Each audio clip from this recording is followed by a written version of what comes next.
right, welcome to another episode of Mental Health Mondays. I am AA Ron. Sometimes I'm Mr. Burden on the Educators Podcast. With me today is one of my favorite people on the planet. He is probably one of the people I know that has one of the biggest hearts. He also happens to be the parent of one of my former students, actually, and the parent of two of my former robotics mentees. That's He right. is one of the coolest, nice, kindest people on the interwebs as well in real life. He is the founder of the Smile Helpers organization. He is also a author. He is also the owner, operator, prime broker for Inlet Realty, as well as he is the coach of Inlet Fitness. I think, at least I wonder. He is I'm just also a regular. regular. He is going to soon change his name to Magnum PI or Magnum CP, perhaps. And he is an aficionado for something called meat floss, which we're going to get to the bottom of in just a bit. But I'm talking about my good friend, Christian Phillips. Christian, thank you so much for joining me.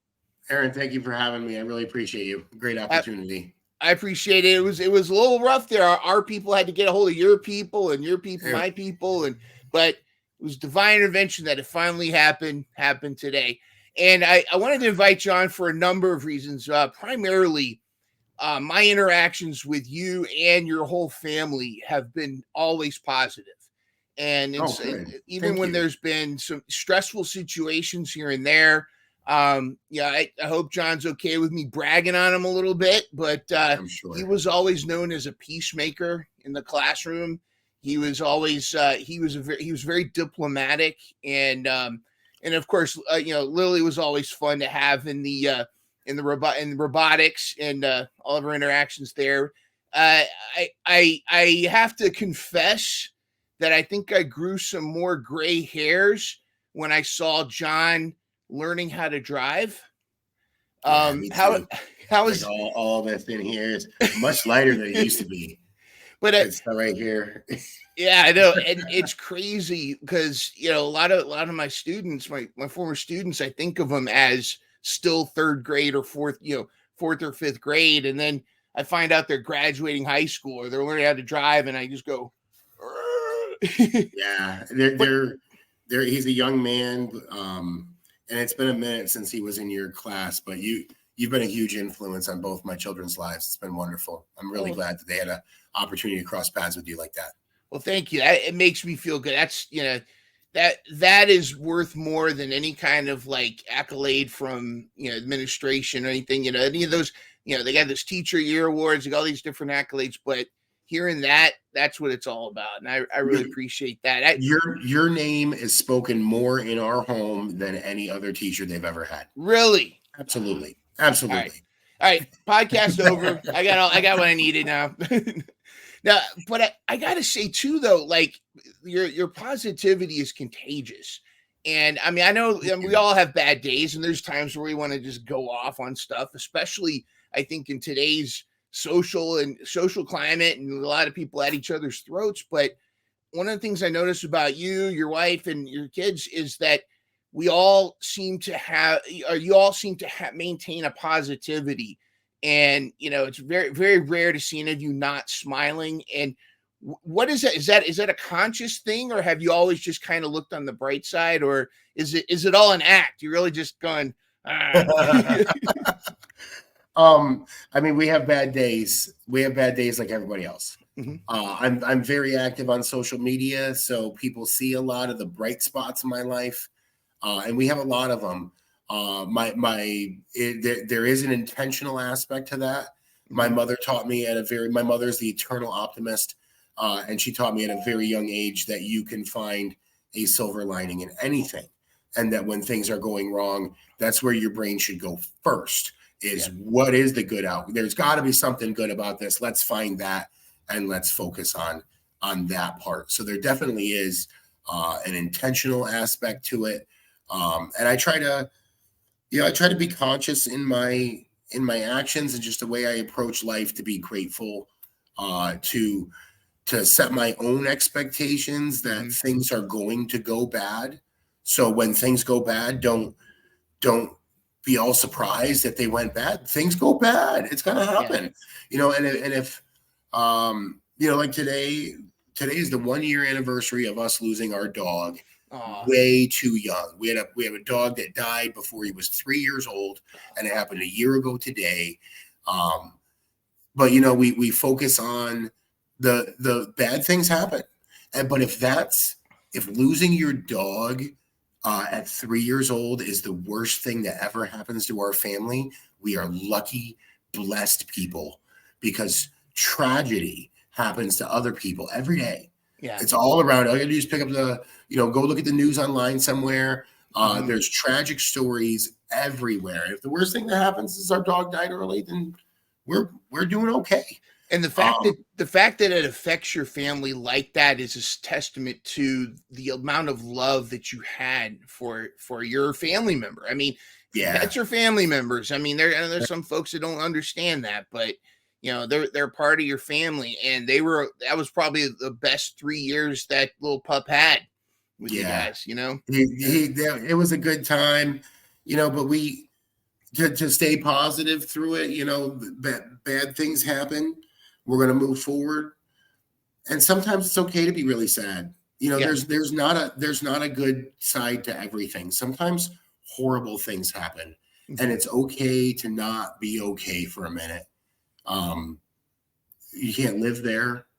I remember specifically when we were so sad because Buddy died that I had to look for perspective, because my grief was way deeper than I expected it to be.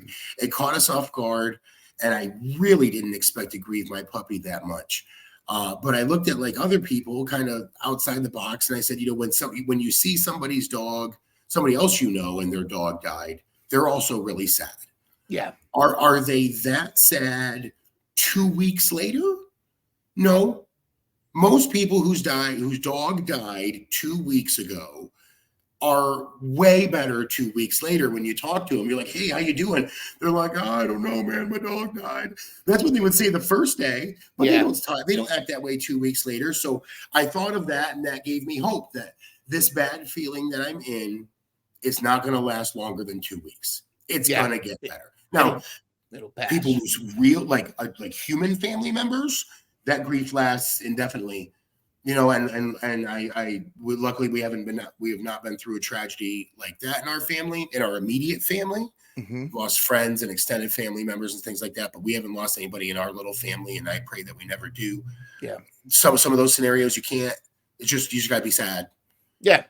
Anything else, I go back to my mom though, and I focus on where is it? Let's hunt for it. What is the one thing that we can hold on to here that is actually a good outcome because of this? I think that's a very productive outlook. If it's very effective because there is something about being grateful for what you do have, and it does that. But some people argue that there is a point where you're too positive, and I think sometimes people confuse seeking positivity to being naive, and I disagree, but I'm not sure. Do you think there is such a thing as toxic positivity, and how is that different from being more what you're saying sounds more like realistic positivity? I think that you can be fake about it. There are people out there. I'm in a sales position in my job, right? I'm a real estate broker, and of course I want there's an aspect to me putting myself out there that I want people to know who I am, but I want people to know that I'm genuine. You can be too positive, I think, if it comes off as fake. Yeah. My positivity, I try to let it come from humility, in where, I'm not where I think I'm going to end up in life, and I'm trying to end up in life at a better position than I am right now. But I never fail to realize that I am already more successful in life than I ever thought I would be. I already have, I live 2 blocks from the beach with my family. My kids have grown up, riding boogie boards on the bay, on the Chesapeake Bay. Like, if you think about the percentage of people in America whose families live a life like that, it's less than 1%. And we don't, we don't own a home at the beach. We rent our home. There are people there's tons of ways that if you wanted to pick our life apart, we could be better. Oh man, if we only did this, if we only had this, man, if we had more savings, if we had more money, then we would be happy. But you can't fail to look around and say, man, this is amazing right now. And there's tons of people who would trade anything to live our life. You know, and just because, you know, you can't, if we get further than this, that's awesome. But right now, you know, I tell people I feel like I'm the luckiest man on the planet all the time. And it's because I just never thought it's about managing my own expectations for myself. We have everything that we need. We're super blessed. We're healthy. We're happy. And if it never got better than this, that's amazing. We have a great life. There's something to having gratitude, like being grateful for what you have. And I think sometimes people's definition of what rich is, you know, it depends on your definition. Like, you know, some people 100%. think it's a dollar sign or it's the number of zeros in your bank account, your decimal places in your bank account. But there's something to being, if you're grateful for what you have, you know, it might be a 1-bedroom apartment, but it's more than what more than what you had before. That's a step up, you know, having a car, having a job, there's some people that don't have those things. And do you feel like sometimes, do you get a sense that our society sometimes gets a little, takes a lot of that for granted? Or is that just something, is that always kind of been the case? No, I think you're putting your finger on it. It is it's about gratitude for what you have. I had a friend call me the other day when I was walking home with my kids from the beach. Mm-hmm. And he said, "Hey man, what are you doing? How's it going?" I said, "I'm living the dream, man. I don't know what else you want out of life than this." and he said, "You know, if it was any other person, I would think that you were being sarcastic. But I know that you are." He said, "Christian, you're the most content person I know. Like you literally don't want anything else out of life. Yet you keep going. I keep going every day. Mm-hmm. You know, I still push hard. I want everything. I try to live my life in a way that what I tell people is if I found out I was terminally ill tomorrow and I had 6 months left or a year left, I want to have lived my life in a manner that I don't feel like I got ripped off. Like if I hear that news, I can say, okay, I did well. I didn't think it was going to be over this soon, yeah. but I don't have regrets, and I would have lived it the same way. I don't want that news, because all of us are going to get that news eventually at some point. Yeah. I don't want to look back and be like, oh man, had I only. It's actually Thoreau who wrote about that in Walden, talked about living a life of quiet desperation. Yes. He said most men not all live a life of quiet desperation. And I've I got to give credit. I watched my brother read that book and do a book report on it. I never even read it. I watched my brother do a book report on that when he was in high school and I was his little brother. And I read that book over his shoulder. And I thought, man, what an amazing way to approach life and say, darn it, I'm not going to be that guy. I will not look back and say, man, I wish I had only done this. I wish I had the guts to do that. Yeah. Because none of us are making it out of here alive, and we only have one shot at this. You can't end up in, I think that was a position that would make me sick. If I got to the end of the game and said, man, it could have been so much better had I only whatever. Because the people who I see who take that leap, they don't regret it. Even when they take the leap and don't make it, they don't regret taking the leap, because at least now they know. I think it's worse to not take the leap and wonder, because it's always like there's always going to be that nagging, what if? Man, that would have been awesome. I wish I had done that. What if I did this? What if I did that? I mean, this podcast, I kept putting it off, and now I'm doing it, and I'm so glad I did. And it's been tremendous. And quiet remorse. I live a life of quiet remorse. I love the Thoreau. I had to write a paper debating on who was a better transcendentalist, Thoreau or Emerson. And I got a lot of those quotes. Well, I used, I don't know if John will remember this, but one of the quotes I use from Emerson is the trust thyself, every heart vibrates to that iron string. And I love that because I think deep down, it's one of those things where I think deep down, and you actually, I wanted to pull this up on Facebook, but you had a quote I saw today. I was going through your Facebook. I was looking at some of your recent posts, and you talked about how, tell how you were dealing with properties in Portsmouth, and you were talking about how, every now, there's every now and then there's a stereotype, someone that meets a certain stereotype, but for the most part, like blue collar hardworking people are hardworking, trying to get by. They want the best they can. They're friendly. They're friendly, and it seems like only the extremes do we really hear from. What Yep. do you see things like? Do you feel like most people, whether we disagree, we quibble on all kinds of different issues that may be not important, but do you feel like most humans on this planet kind of want the same thing? Absolutely. Absolutely. There are we manage property, and we manage apartments, and we manage apartments in all price ranges. We manage $650 apartments, and we manage properties that are $4,000 a month to rent. And at the end of the day, there are a lot of people who look at people who don't have a ton of money or opportunity in front of them, and they judge them, and they assume, that the only reason they're there is they're not trying hard enough in life.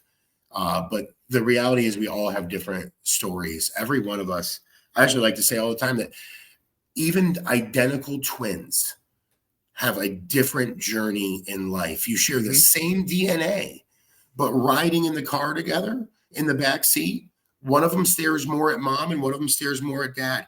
One of them saw the oncoming traffic and one of them saw the sights. Like, nobody in life has an identical experience. And I've got to meet so many different people who have so many different experiences. And, the words access and opportunity come up a lot. People who had this opportunity, some people who never saw that opportunity, people who grow up with super supportive parents and awesome families who get them to school on time and get them to practice on time. And then you have people who grow up in families where they're lucky they got fed that day. Yeah. Where the house is full of smoke and they don't even have a bed to lay on. Yeah, I see that. I saw that with my students.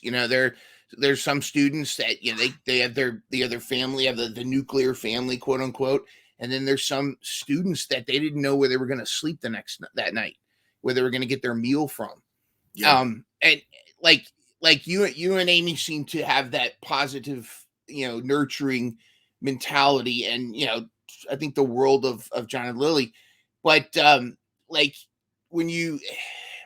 It's difficult to not compare yourself to others, but I feel like you're absolutely right when you talk about like some folks, their level of gratitude is, you might look at somebody that's living in a trailer park, but to them that might be their castle. Like that might be to them, that might be, they, in their mind, their happiness, that's where they are. And it's tough to, I feel like it's tough to, it's tough to not compare yourself to others, but I try to, and I try to say this to my students, is to only compare yourself to one person, who you were yesterday. Yep. And that, if you only focus on that, I think that's tremendous. And I think that's kind of the key to, I feel like we get too obsessed with each other rather than making ourselves better. Well, I think it's okay to look at others, but I think that the gold comes from looking at each other, not looking at that person's life and saying that's their happiness, but comparing yourself to others by using empathy and saying that is their experience in life, and they may actually not like it, but that is their life, and that's what they wake up in every day, and they're going to make the best of that. And therefore, I am very lucky to have what I just assume is here every day, because some people don't have that. Some people are living in a $700 apartment with 3 generations of their home. right? All crammed in a 2-bedroom, Yeah. sleeping on a bed with no sheets, right?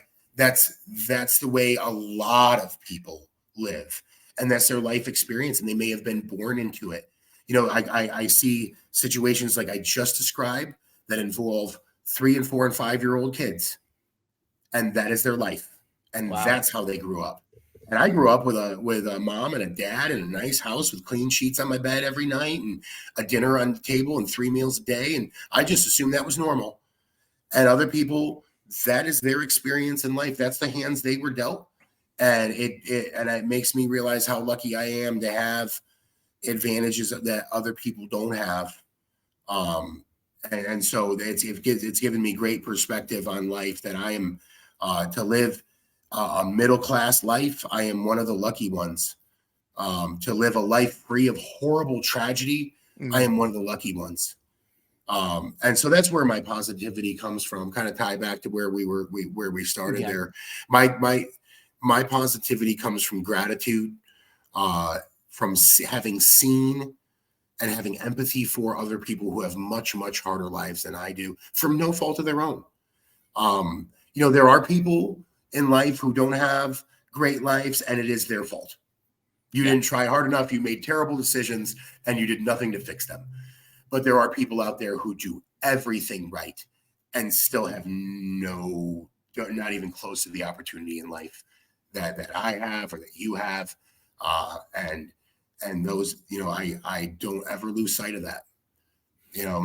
I'm so lucky to live where I live, to have had to grow up with the family and the support that I have. I had 2 intelligent parents who were hard on me, and I was far from a perfect kid, but man, they made me study, and they were disappointed in my C grades and wanted me to do better. And not everybody has that. Some people have parents who don't care at all.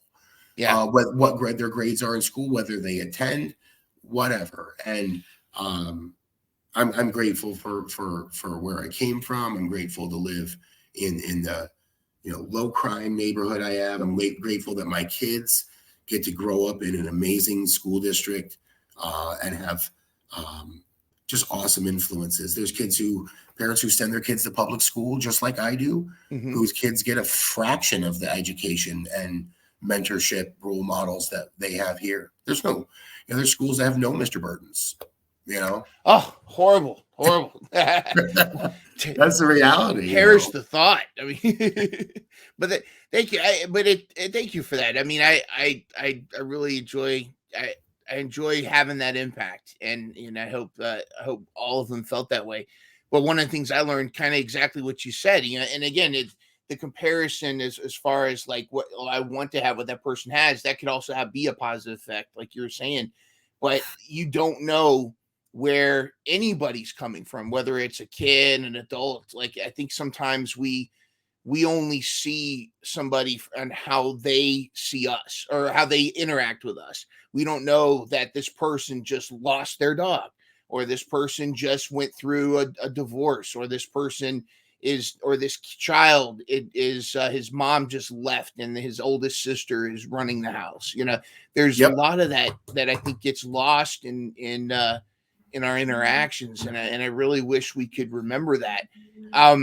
People are fast to judge too. Forgive me for interrupting. People are fast to judge the parents and things like that in that situation. I learned a lot as a baseball coach. I was a little league coach, and I met a lot of parents and a lot of kids. And I remember one specific family where, there's a lot of coach advice going on the social media and things like that. And I remember one of the things I thought was a great point to coaches. They said, never forget that the baseball practice that you're about to coach, or the baseball practice that you're about to coach, may very well be the best part of that kid's day. Yep. He may go home to a terrible home afterward and come home just got there from a terrible day at school. Yep. That may be the best part of his day. Don't blow it. But every kid was different. And I remember one family, there was clearly a single mom. Clearly she struggled to get her son to practice on time. This kid's brother, the mom's other son, was clearly special needs and needed more attention. and clearly got 90% of the mom's attention because she needed to. And the kid on my team was didn't need as much help at all, but only got 10% of his mom's bandwidth. And I remember we called him T, and I said, hey, he showed up to practice one day. I was like, T, what's up? How you doing? And he said, I'm hungry. And it was just such, and it wasn't because that mom was bad mom. Nope. Because that mom was lucky to get him to practice at all. At all. Yeah. And she certainly didn't have time to get him a snack in between now and then, but she was there and she was tending to his brother and she got him there for practice. And, that kid needs some help, and that kid doesn't have the same journey as my kid has. Yeah. And I found in robotics that, and it was always such an interesting character study. Robotics, a lot of the other teachers in the building assume that let's put all the gifted kids in robotics, and we didn't take that approach. Both John and Lily saw the application and how all the questions in there, but we always would look at who do we think is going to get the most out of it. And we've always found we always found that a lot of times, sometimes the gifted kids, identified gifted kids, struggled more because it was the first time that they were actually really challenged as to think outside the box, where the kids that were not necessarily identified gifted or whatever that, and we could have a whole discussion about that, how that's identified, but they actually performed better because they were used to the struggle. They were used to the effort. They were used to the self-discipline. And we would always see those were those and the attitude too, that the hey, we're going to figure it out. It's not easy for us, but we're going to figure it out. And sometimes the kids that didn't have anything else going on, this was such an honor for them. Like they felt like this, like you said, the best part of their day.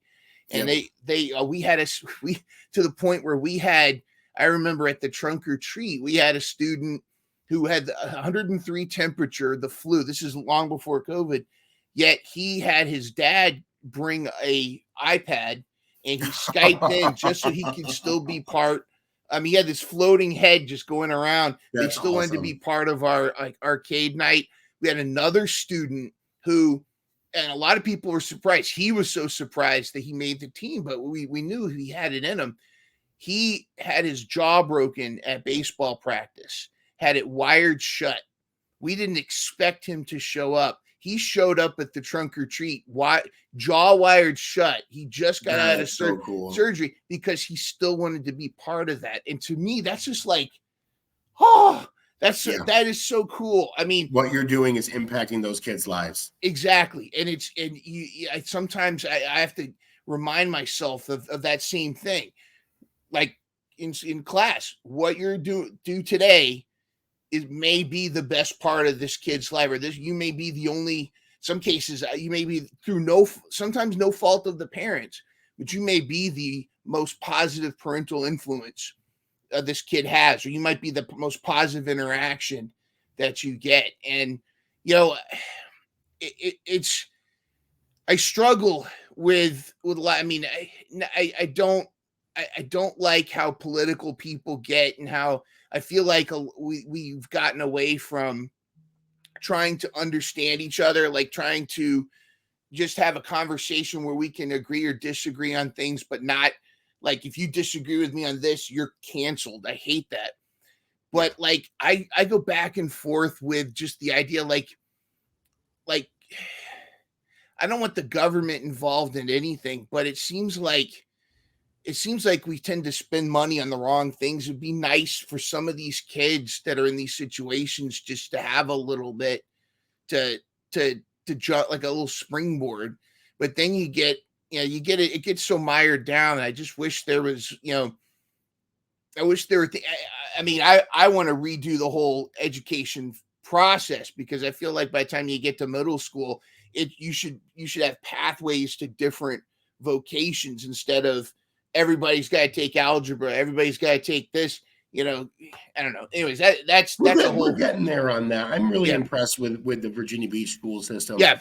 I think there's a huge problem, a huge macro problem in the fact that school funding is tied to property taxes pretty much universally. So you end up with just a macro problem where lower income areas have less money to fund their schools. Yeah. And you end up with people who are trapped in low income areas. And then you have people who are in affluent areas who have all the funding they need to build all the big, beautiful buildings they want and educate those people. And we're seeing like a divergence in our society because of that. I would love to see some normalization on that. Yeah, if they want their school to look like a big donut with a tree in the middle, they can afford that. Right? Yeah. Exactly. You came from New York, right? And I am a Virginia transplant. Yes, I'm an upstate New Yorker originally. What are some of the differences do you notice between New York and Virginia Beach? Besides the weather, it's interesting. Virginia Beach, a little more of a melting pot than where I came from in upstate New York. It's quieter where I came from. There's a much more diverse population here. Where income wise and ethnicity wise, people from different backgrounds. Military brings a lot of people here. Yeah. And so it's really let me experience a lot of different areas of life, knowing more people around here, having a more diversity. Do you feel like more opportunity? Do you feel like the military life makes people a little bit more world aware? You think? Yes. 100%. I went to boot camp in 1997 and was thrown in a room, and I was one of 88 people in one room. We were one division of recruits, and it was the most ethnically diverse population I'd ever been a part of, and we all were required to learn to form a team and work as a team. And man, absolutely. I met people from all around the world right in the Navy, and you learn to see people for how they do their job and not where they come from or what they look like. It was definitely eye-opening. And nothing like boot camp to really make you be grateful for which I remember my first week at VMI was like Sergeant Major Hockaday comes out and he says, "A cool breeze, a cold drink of water. These will be treasures to you over the next."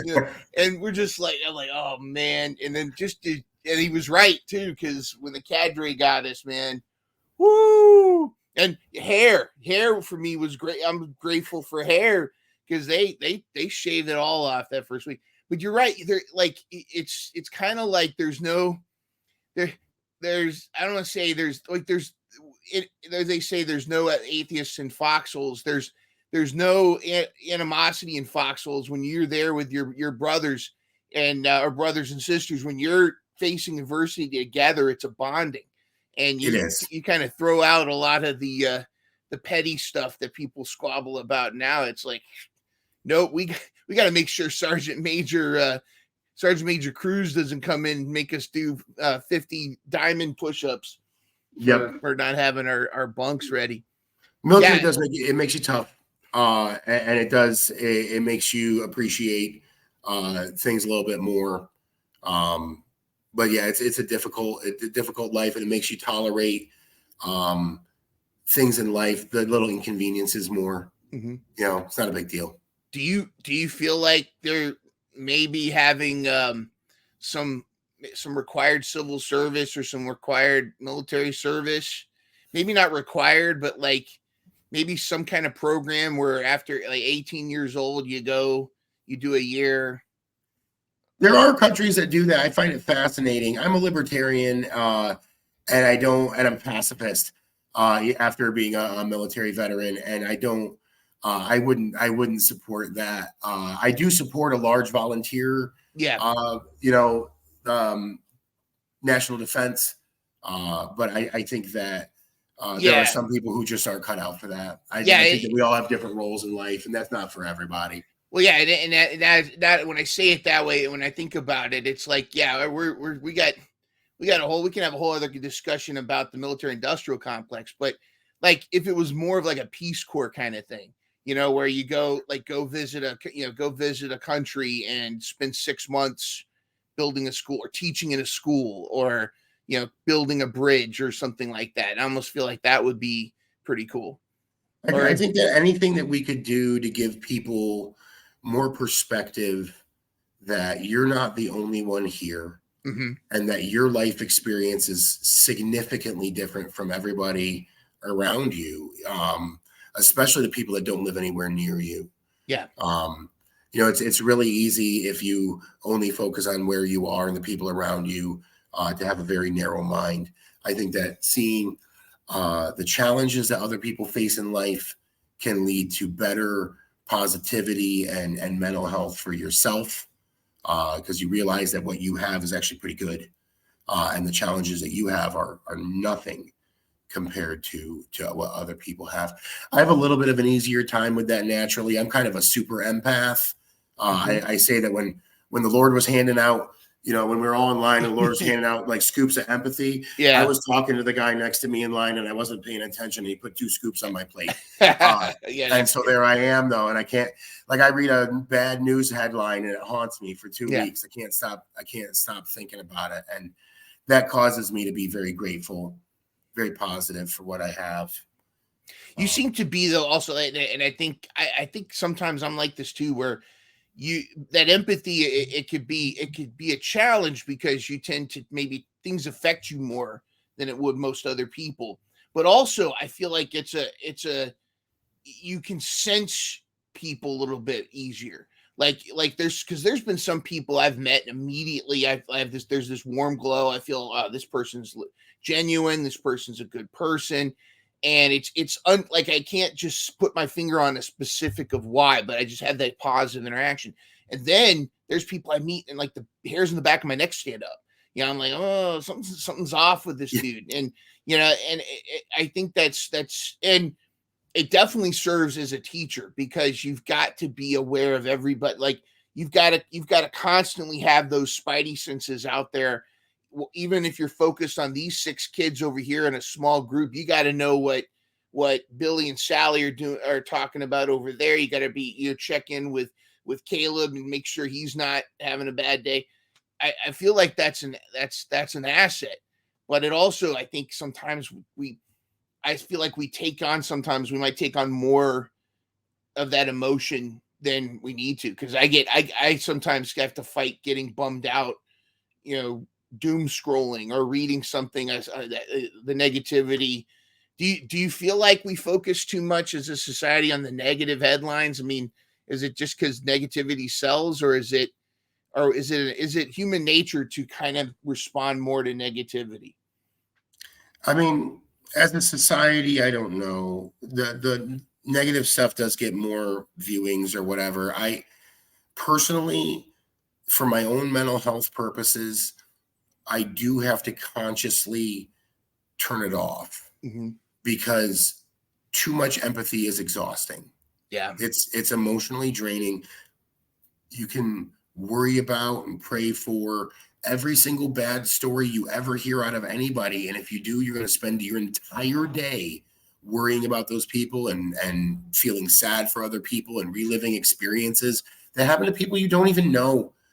And there are people out there. I have good friends who say, Christian, I wish I had as much empathy as you. I read a headline, I'm like, that sucks. And I go on with my day. It bothers me for 2 weeks. I can't stop thinking about that little girl who was in that tragic accident. Oh my goodness, her poor family.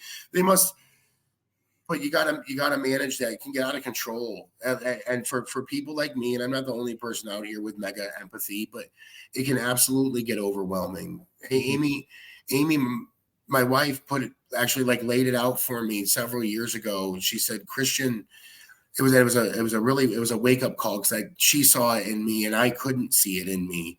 But she said, Christian, you feel things more deeply than most people do, and it overwhelms you when it happens. And I was like, wow, you're right. Like I just have I have deeper empathy than most people have. and it affects me deeper than most people do. And it can be a struggle to not let it get to you and to stay positive through that. And it's what's frustrating is that the empathy is based out of love and of caring. It's not supposed to be mentally or emotionally exhausting. It's supposed to be a good thing. But if you have that for too many things at the same time, people you don't even know, just news stories you hear, let it affect you too much. I have to set personal boundaries to not let that impact me too deeply. Yeah.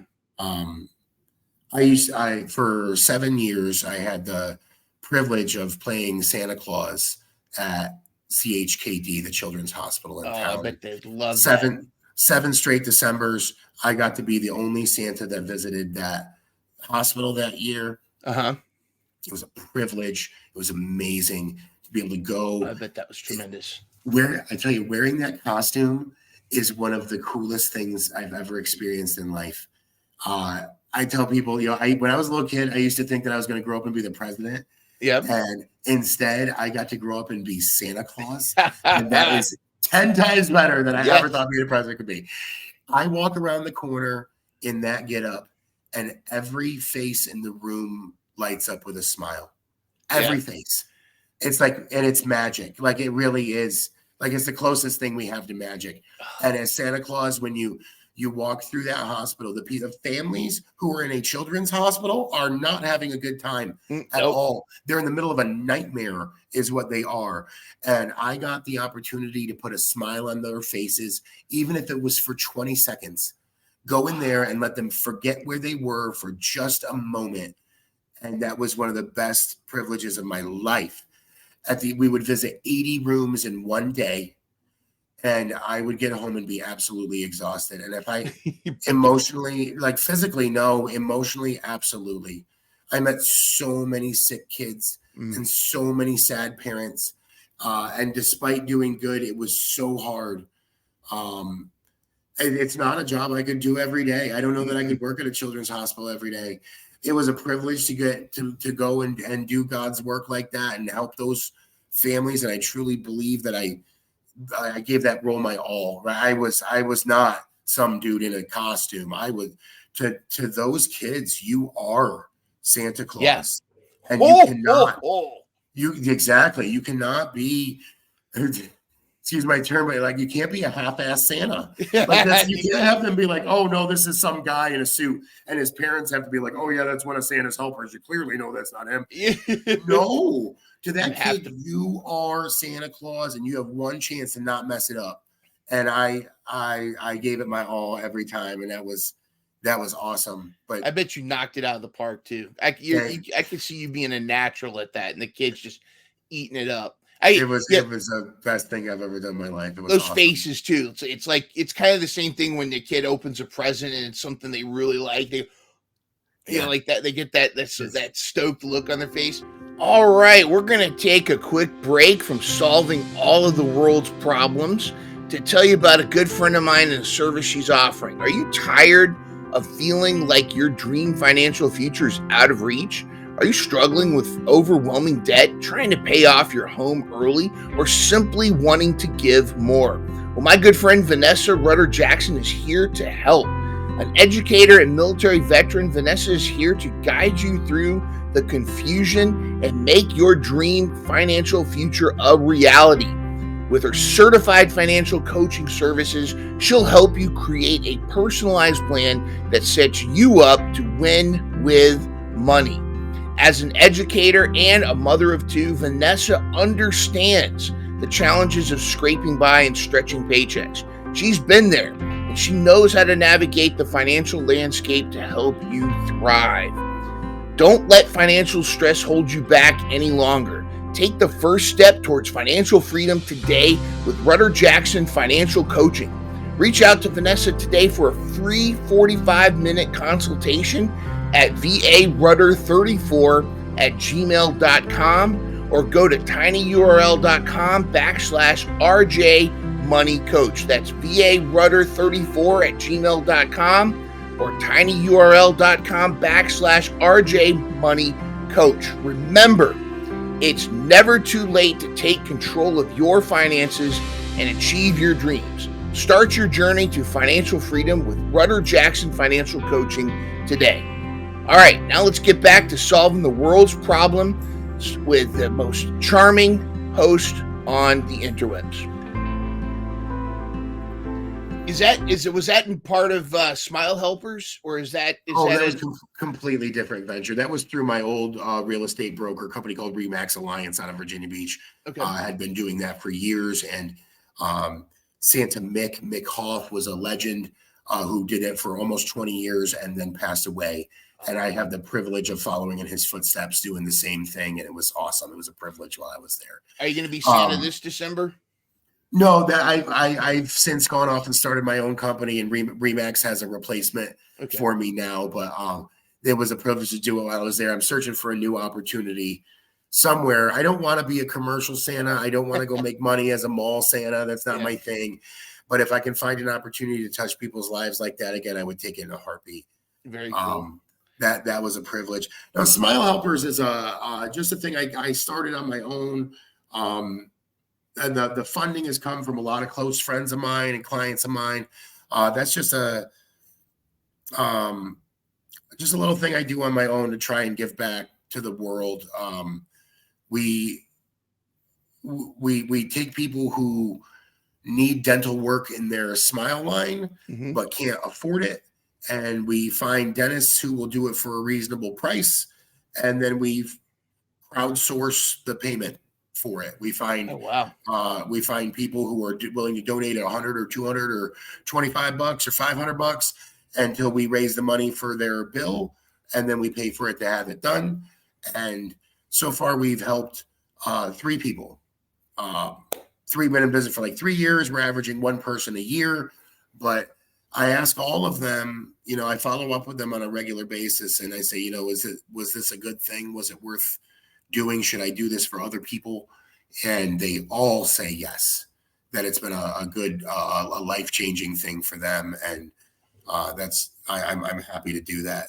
People underestimate how expensive dental work is and how much of an impact on your life it has when you need dental work in your smile line.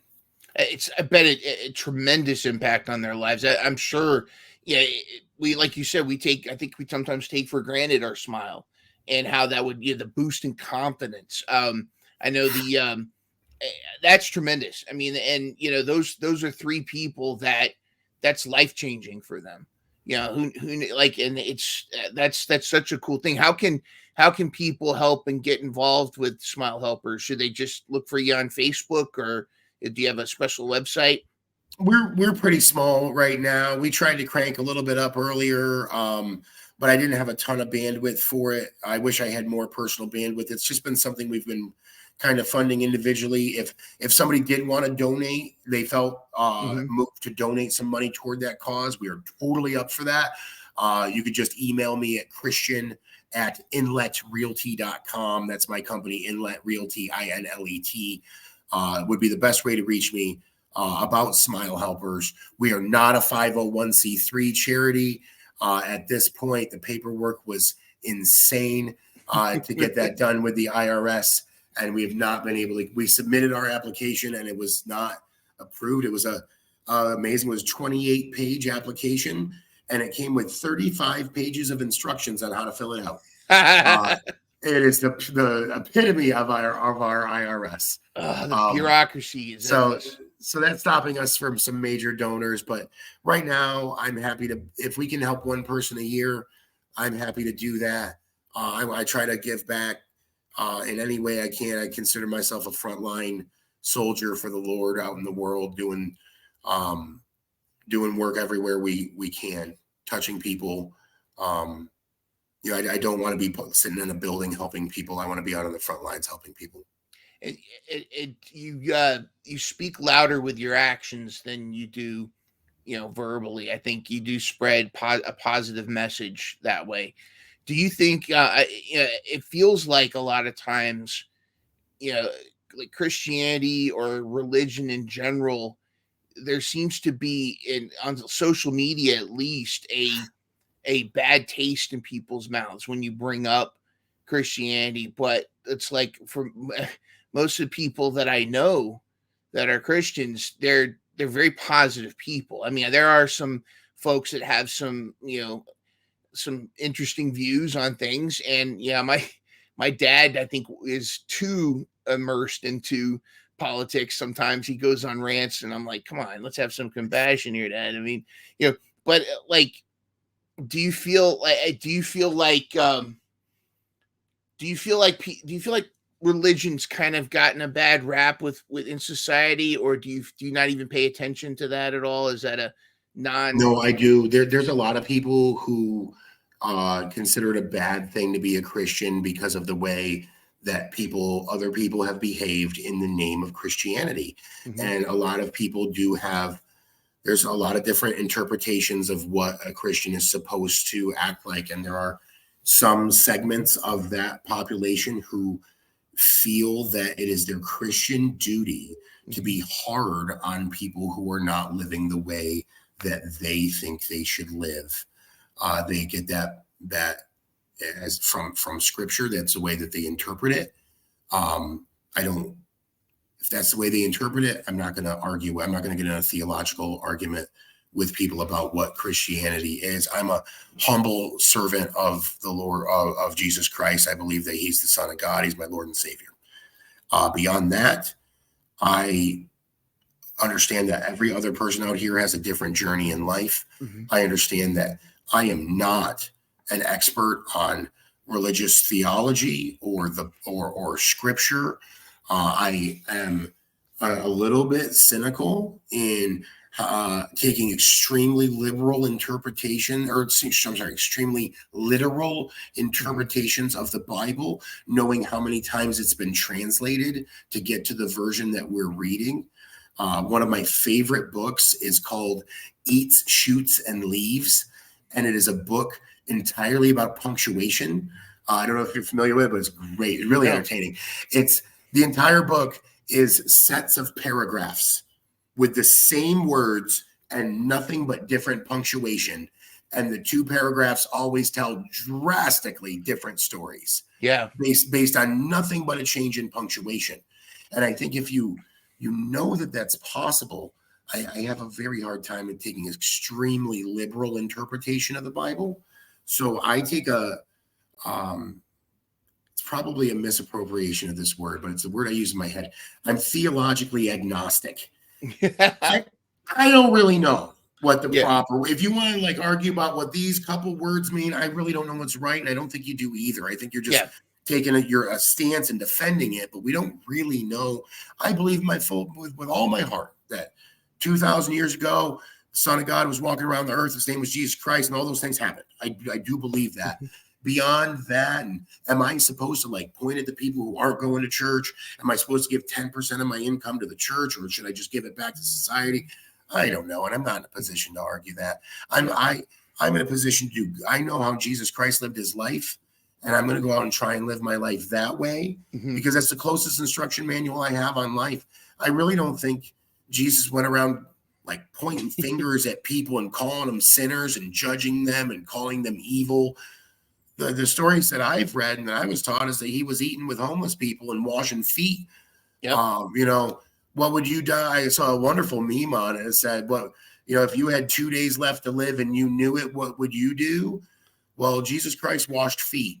Yeah. That's what he did. He washed his fellow man's feet and had dinner with him. And he even saved the dude while he was on the cross too. Right. And the only time Jesus got rowdy was that one time in the church when they were at the merch table.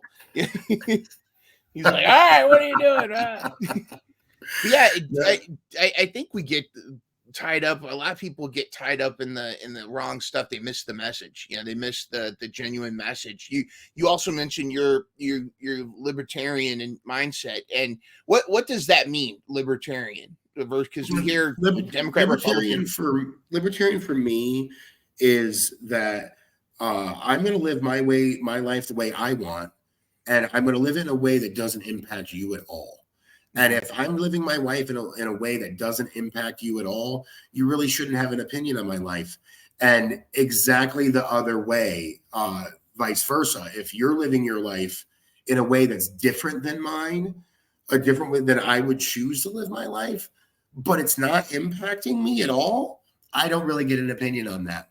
Or I might be allowed to have an opinion, but it doesn't matter. And I certainly shouldn't voice it because you're, like, marry who you want to marry. If my religion says that same-sex marriage isn't allowed, great. That's my religion. If you think that the people in the same, that's a good thing, and my church doesn't allow that, don't go to my church.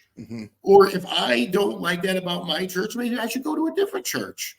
Like, nothing says, like, marriage is way more. You can't say marriage is a religious thing. Atheists get married all the time. Yeah. Atheists go down to the courthouse. Atheists who both believe that there is no God go to the courthouse and get married. It doesn't have anything to do with religion. If it has something to do with your religion, great. Yeah. Let it be there. But we're talking about the legal sharing of property and tax advantages as far as I'm concerned. And those things shouldn't be denied. They should be available to everybody. But if you don't like gay marriage, go to a church that doesn't support it. If you do like gay marriage and you like female pastors, go to a church that has a female pastor. They exist and they're out there for everybody. But I'm not going to sit here and point at those churches and say they're doing it wrong. I don't know. I'm not an expert on these things, and I'm not that well read. And even if I was, there's way too much interpretation. So I just try to be a good person. I know that what the Lord would want me to do is go out and appreciate this life and not squander a single day. Help people when you see they need them, regardless of who they are. That's my approach. That's my libertarian approach to Christianity. Yeah. I like that. I think that's great. I feel very similar in that. And I think we're whether we're specifically talking about the education system or our government in general. I think we're very top heavy, and we get way too involved in a lot of stuff where we need to just kind of let everybody live and let live. I think a lot of times we get a little bit fired up and we want to make rules for stuff, and I don't know. I feel like it divides us more than it brings us together. I'm going to lead by example on these things, not by legislation. Yeah. I'm just you're free to, we don't need legislation. You do whatever you want. I don't want a rule telling you have to do good, but I'm going to show you, I'm going to go out and live my life. And if you want to follow that, that's awesome. I love that. I love that. Speaking of leading by example, I noticed way back right around the time I was doing the Fat Teacher program, which I'm getting back on to, I noticed that you were doing a I'm Not Dead Yet program. Not fat, not dead. Not fat, not dead. That's all I wanted to be, was not fat and not dead. What started that? What was the spark for that? Was it just one day you said, I'm going for it? I was my wife got into particularly good shape during COVID, and she's a couple years older than me. And it was proof right in front of me that age was certainly not a factor in my physical fitness. It was my effort and dedication. And I started going to the gym, and there was a guy there at the gym that I go to, and I heard him talking to another guy, and he said, well, next month I turned the big 80. So I figure I got my money's worth, he said. And I thought for forever, I wanted to be like the strongest guy in the gym or the fittest guy in the gym. Yeah. And I saw that moment happen, and I was like, wow, I just want to be one of these 80-year-old guys who's not fat and not dead, right? That's the two things I want to be. He wasn't a fitness icon, but he was here. Yeah. And he was not fat and he was not dead. And man, if I can end up there, that's a win. And so I kind of started that hashtag for a minute. In a couple of years, I did hire a personal trainer. I gave up on my own efforts. I was hurting myself in the gym. I wasn't doing it right. You can work out all you want when you're 25, do exercises wrong, you won't get hurt. Yeah. When you do exercises wrong when you're 40, you get hurt. And, yes. And then you're out of the gym for 6 months and you lose all the progress that you made because you hurt yourself. So I did hire a personal trainer who I still use 3 times a week. And that changed my life. It really did. It helped me know that there's actually more than not fat, not dead. You can do more than mediocrity. There are people in the masters fitness competitions. I'm not a fitness competitor, but man, you can still look awesome. You can still be super healthy at 45, 50 years old. It is not too late to regain health and be, I'm right now in arguably the best shape of my life at 44 years old. Thanks to the inspiration of my wife. It did all start with not fat, not dead, though. That was the original goal. But that's cool too. And a lot of us, myself included, the COVID lockdown really rocket. I'm not using it as an excuse, but it's just reality for someone like me, having us locked down and closing gyms and everything. That was like throwing me in the briar patch. It's like, oh, I get to stay home. Oh, great. Break my arm. Man, can go work out. Really? Yeah. And then, of course, when slowly as things started opening up, I get out there and I try to get back on my exercise. I'm like, huffing and puffing. So it's been a struggle, but they just opened the Crunch Fitness just down the street from us. So I'm going to start hitting that. And I've been doing just small stuff here, but you're absolutely right. It's, and I think sometimes, I like the quote from Tyrion Lannister from Game of Thrones where he says, it's never too late to try again. This time you're trying with all the experience of your previous fails. You know how to work it better. So yeah, I turn 50 in a couple of years, and I'm going to challenge right now. I'm going to put this on here in 2 years. I'm going to show that I'm capable of getting into the best shape I've been in. Well, best shape I've been in a long time. I don't want to say ever because, my wrestling years, I had no body fat and all that, but I don't think that's good. I love pizza and bread too much. And I married a Polish woman. So I don't think with Deb and I, it's going to be kind of hard to zero carbs. No, it is. For me, the words that rang in my head over and over are there's not a lot of overweight 70-year-old guys walking around. That's true. And I got way more to do here. I don't want to be half done. When you're approaching 50, whether you do it or not, you're approaching half done. The reality is if you're not taking care of yourself, you're way more than half done. Yep. And I got more to do here. I don't want to check out early. I don't want to be 80 and not fat and not dead. Yeah, you want to be 80 and not dead and certainly not fat. And if you're one, you're probably going to be the other at some point. You're also and look at, does that diet though include chicken meat floss? What is chicken meat floss, and did you try it? I did try it. In one of my periodic Costco runs, they have a fantastic international foods aisle, and they sell the line. My last trip there, they sold these little cakes individually wrapped, and it said it had a bunch of Chinese writing on it, and it said cakes flavored with chicken meat floss. And I was like, wow, I need to buy some of those. That is going to be an experience. And I bought them, and the texture of these little cakes that were flavored with meat floss is actually just a different term for shredded chicken. Oh, it's really, that's the reality. It's stringy, shredded chicken that's been slow cooked and then maybe in a dry, very dry form, shredded into stringy chicken. Okay. And that's meat floss. And then they make these nice, like sweet kind of like a big, very light sugar cookie.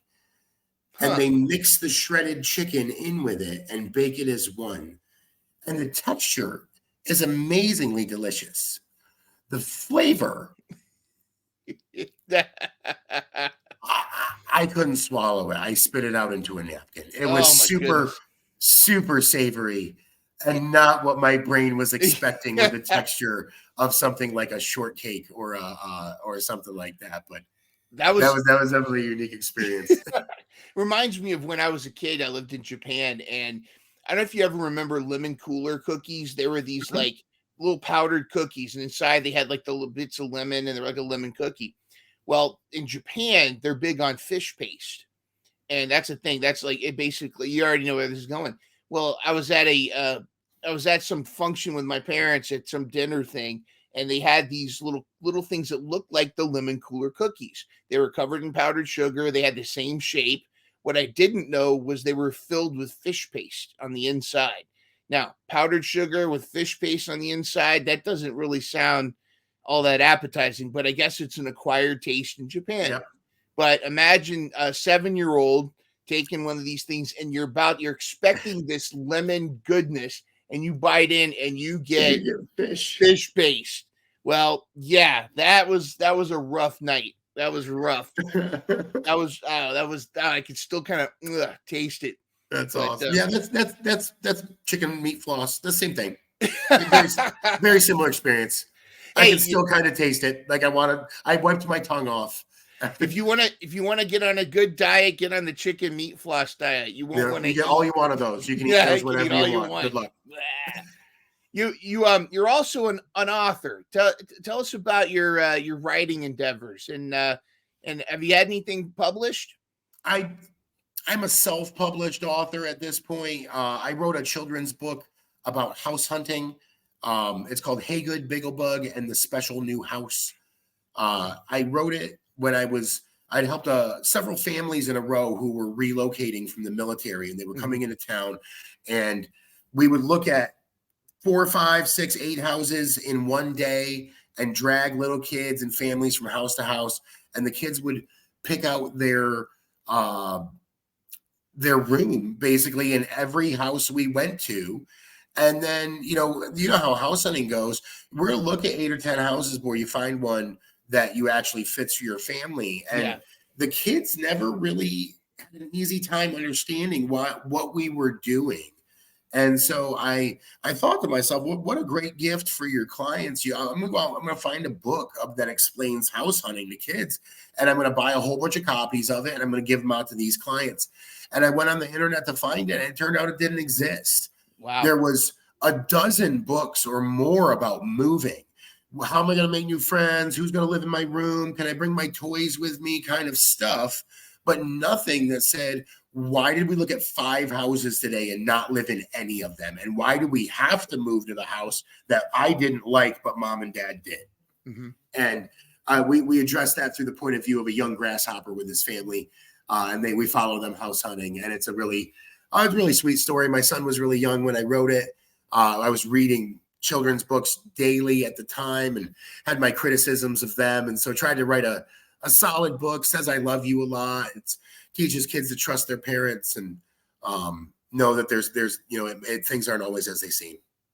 That's awesome. That's all. Can people purchase this separate, or do they have to hire you as a client to get this? Right now, I'm not selling it on the open market anywhere. I do have about 600 copies left in my warehouse. If you're free to contact me directly if you'd like another one. But if you do, you get an autographed copy, right? You Indeed, can get it from the author. For an autographed copy, please email Christian@inletrealty.com. Do you watch sometimes these flip it or flop it or what, like these HDTV or HGTV shows, and like there's always a couple, they're like she's a stay-at-home astronaut and he is a TikTok influencer. Their budget is 10 million. Yes. Yeah, like those people inherited their money. Absolutely. It has to be. That's the only way. Outside of that, yeah, HGTV is kind of famous in the real estate community for their math. Like flip shows where nobody pays any commission or taxes or has any carrying costs. Nobody has to pay for the power bill while the house is being renovated. It's all just free. And so when you buy a house for 100 and now it's worth 200 and you put 50 into it, you have 50,000 equity. Where in the real world you probably have 10,000 equity, and that's about it. But that's what they're famous for in our world. What are some misconceptions people have about purchasing a house, and especially in today's housing climate? I I'm different than a lot of realtors on this.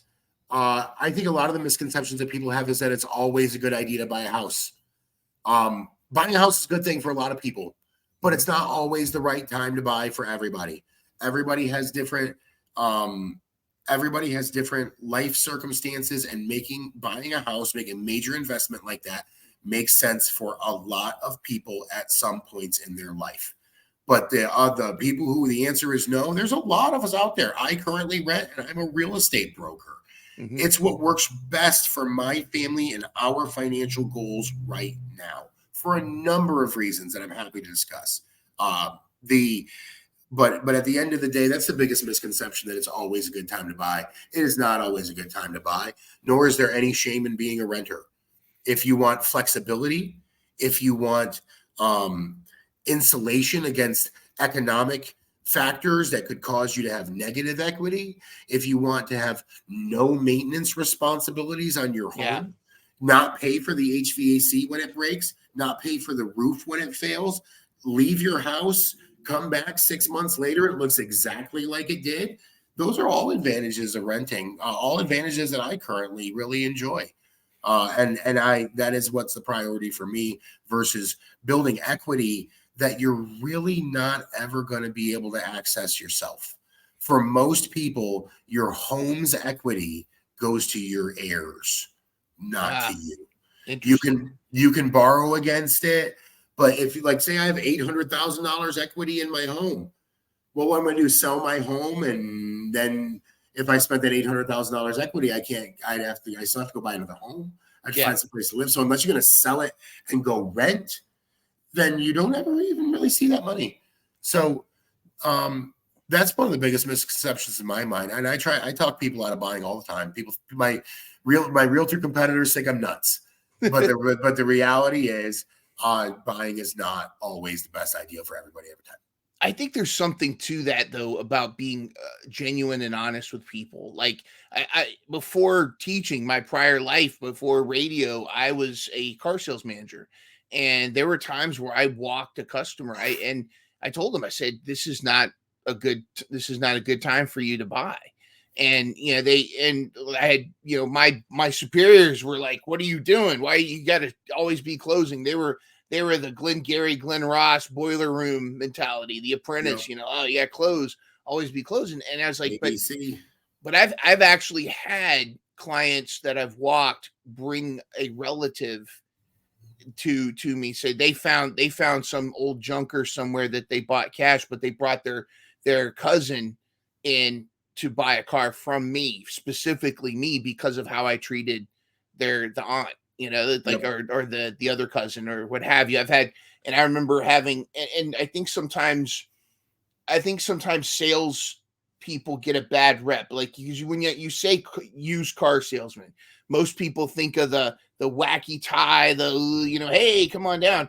But like, we were selling used rental cars through Enterprise, and there was no negotiation. It was very cut and dry, but there's always still that that apprehension. And I think being a good listener, and there's such a thing as selling to somebody to meet somebody's needs, even if they're not 100% sure. Because I would get the people coming in and they want to buy the Pontiac Grand Prix, but looking at their budget, this Toyota Corolla is probably better for them, that kind of thing. So I think there's something to that, and I think it's you may lose the sale, if maybe there wasn't going to be a sale, but by being genuine, I think you're building trust, and it's whatever it puts out in the world, it's positivity. I think that's huge. I think that's tremendous.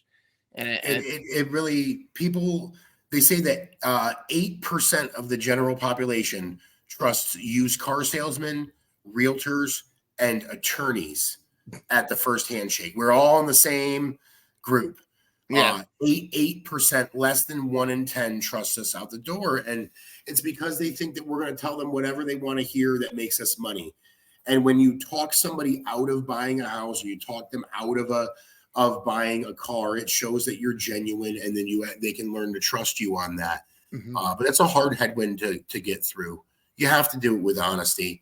I say I stole these words, admittedly, from another civil engineer I know, but I believe him with my whole heart. I say I haven't made as much money as a lot of other people, but the money I have made, I've made by treating people right, treating them honestly, and doing the right thing. And that lets me sleep at night. That lets Yeah. me know that I'm not out taking advantage. I make an honest living. And I'm not the richest guy in the street by far, but I make a good, honest living, even a sales position. Going back to it depends on your definition of rich, though. Kind of what you were saying earlier. If you feel if you can sleep at night, that sounds rich to me. Do you feel Yep. like a lot of companies, or there's a mentality still out there about squeeze as much money as you can out of people versus do we need to get back to this? Handshake means something, and that building some trust back into this cut this client customer privilege or relationship kind of thing.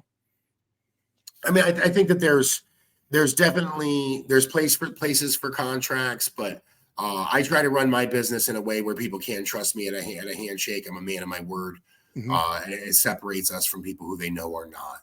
My clients come back to me because I'm honest. They know that I'll give them an honest opinion. I hear that so much. I'm not always going to tell you what you want to hear, but I'm going to tell you the truth.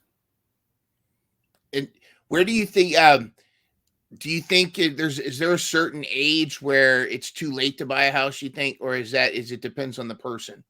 It all depends on what your goals in life are, what you're trying to achieve, what makes sense for you at the time. If there are people who rent their whole life, and did they do anything wrong? No. They probably had more flexibility than other people. They probably had less headaches than other people. Some people just don't see the advantage to it. Some people were taught that is the American dream, and it is the best. It is truthfully the best way to create a net worth for you and your family is to own real estate. But will owning a home increase your quality of life over renting? Not always. Not everybody. You can say you did what you were supposed to do, but I know a lot of people whose homeownership experience have ended really badly. I mean, talk to a bunch of homeowners whose experiences ended in foreclosure. Not everybody wins in home ownership, and there's a lot of people who it is definitely in their best interest not to buy. But I help people who are 60 and 70 years old buy homes. It all depends on what your financial goals are, what your current financial position is. If there are certain places where it is truly less expensive, even repairs included, to buy than to rent. So that is not true around here. Over like $250,000. It is definitely, with today's interest rates, cheaper to rent than it is to buy. Yeah. And you're not on the hook for the HVAC or the roof when they fail. So there's a lot of really good arguments that can be made that renting is advantageous. But I think that anybody's situation, you should look at the whole thing. Look at what there are people out there who have 4 pets who it is worth it to them to pay a couple $100 or more for the same house and have to fix the HVAC when it breaks on the same house because they get to have their dogs. Yeah. And they have four giant dogs, and that's really important to them. You're not going to be able to rent an apartment with 4 giant dogs. No. So those people should buy something. And what your payment is and what the equity is shouldn't always be the focus. It's a multivariable equation that I like to look at with my clients on every level and find out what's best for them. Awesome. Well, Christian, thank you so much. This has been awesome. I'd love to have you come back to it. I got to call you Christian PI. Well, thank you. If there's one thing I can share though, like for the viewers who've made it this long, I appreciate you bringing me on, seeing the positivity that I try to put out. It is a conscious effort to be positive, and it benefits my life by making that effort. That does in no way means that there aren't days that I'm barely hanging on. There are days that it's a really bad neighborhood in here. I suffer the same depression and struggles that other people have. I find myself in the same dark holes, and don't if you're in a dark hole, if you're a person who's listening to this and think that positivity is something that's just not in the cards right now, you're not alone. Mm-hmm. I don't go around broadcasting it because I don't think it does any good. It doesn't inspire people to be down, but there are days, just like anybody else, where just making it through the day was a victory. That is not something that is absent from my life. But that makes us human too, right? It's like, absolutely, yeah. It's kind of like the whole thing about bravery. Bravery isn't the absence of fear. It's doing it anyway, or facing your fear. I guess positive. And it's a struggle, and it's kind of going back to, you don't know what other people are going through. You don't know, unless you walk a mile in someone's shoes, what they're going through. But it's yeah, and it's a struggle. We're all going to have bad days. There's things you can try, but there's going to be times where we're all going to be down. There's going to be rainy days. Yeah, we all have them, and they're rough. But if you focus on the positive, there's ways to make it through. There's often a silver lining in almost everything, and if you try to focus on that, you can get through. But awesome. And then have a little chicken meat floss in your life. Indeed, it always makes your life better. Yeah. Don't be afraid to find. You can find joy in anything. Don't be afraid to be silly. Don't be afraid to enjoy the little silly aspects of life, and that will greatly help in your positivity. Absolutely. And stupid things like the international foods aisle. Well, thank you so much, Christian. I was going to ask any final words of advice, but it sounds like you got him right there. I appreciate it. And I hope to talk to you again. Say hi to the family from us.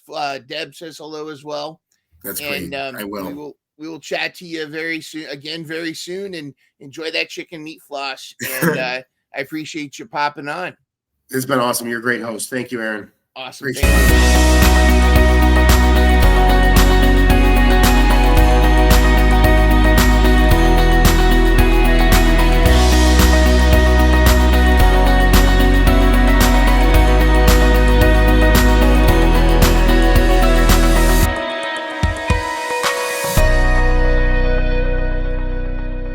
Catch new episodes of Mental Health Mondays every Monday morning at 7 a.m. Start your week off with a smile and some inspiration.